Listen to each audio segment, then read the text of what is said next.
Sababu ya pili inayomfanya mwanaume ashindwe kuwa committed na mwanamke anayempenda, kwa sababu hana uhakika na wewe, lakini hataki kukuacha. Susha nifahamu. Yaani anakuhifadhi kama chaguo, sio kipaumbele. Kuna yule mwanaume yaani hana uhakika kama wewe ndio mwanamke wa ndoto zake, ama hata kama ana uhakika lakini afikirii kama yupo tayari kuwa committed na wewe.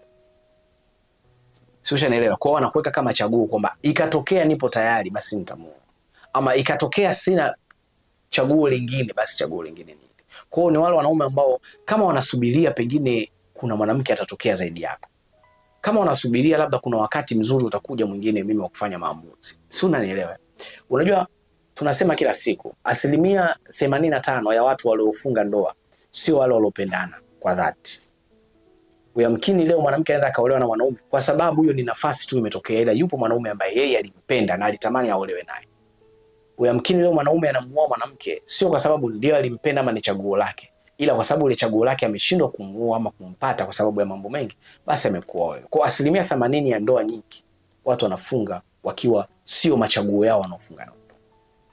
Kwa hiyo yamkini upo na mwanaume ambaye anaamini pengine mwanamke wa ndoto zake bado hajaja, ila kwa sababu hajaja upo wewe, basi it's okay, endelea kuwa allow. Kwa anakuweka katika ile namna huko anasubiria yule chaguo langu atatokea saa ngapi? Yule mwanamke mwenye vitu vyangu atatokea saa ngapi? Yes. Hiyo pia imo.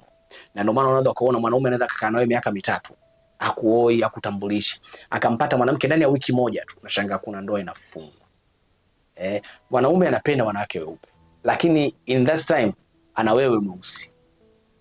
Sio kwa sababu anakupenda sana, ila mweupe hayupo. Kwa akitokea mweupe umekimbiwa.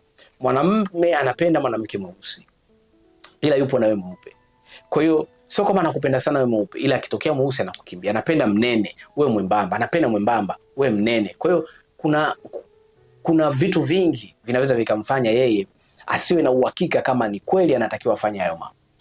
Ushanifahamu? Kwa hiyo anaweza akawa anakupenda katika ile namna ya kufikiri kwamba akikosa yale vile vipaumbele vyake kwa wale wanawake anaowatafuta ama anaowataka, basi wewe ndio utabaki kama chaguo la mwisho, kwamba okay, nimekosa kila kitu, muda umeenda na nahitaji kuoa, anaoa. Na ndio maana hapa tunaona kuna maradhi mengi sana, watu wanaolewa na wanaume, mwanaume anaoa mwanamke asimpenda, na ndio unashangaa baada ya kukuoa wanatokea sawali ambao yeye alikuwa anawapenda.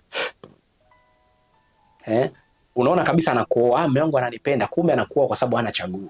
Baada ya kukuingiza ndani wanatokea sawa wanawake